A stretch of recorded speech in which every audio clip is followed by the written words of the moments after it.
I was 13 when I was diagnosed with retinitis pigmentosa. I was 18 when I was asked to give up my driver's license. That was kind of the beginning of the ticking clock, is when am I going to lose the rest of it? Because nobody could tell me how bad it was going to get.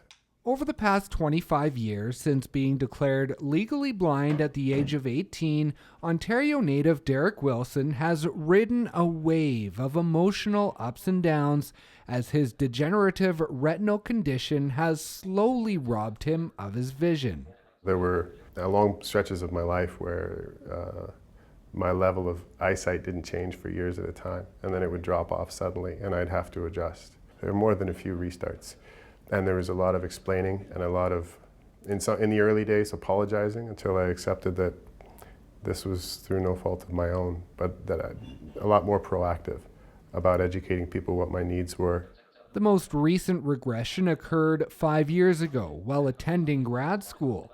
Although each stage has offered unique challenges, this moment would be the most difficult as he was now unable to see the writing in his textbooks.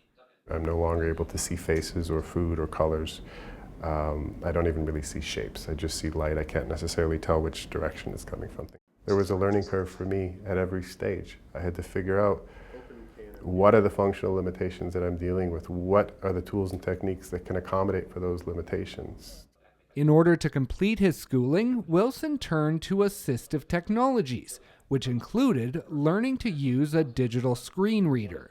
I'm using JAWS on a Windows 7 PC, and I'm simply going to hit the H key to navigate by hitting.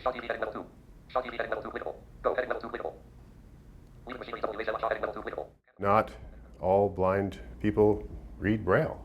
That's a fact. It's in the low double digits, somewhere around 10-15%.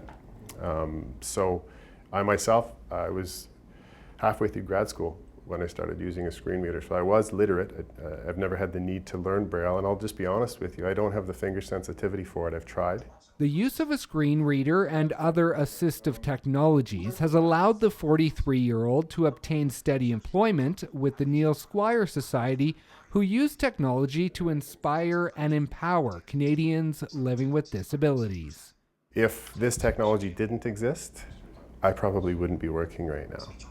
I wouldn't have reached this point in my life where I'm able to own a home, support a family with my wife, carrying obviously her share of the load as well, but I wouldn't be able to carry my share of the load without this technology. So that's the difference that this technology makes for me.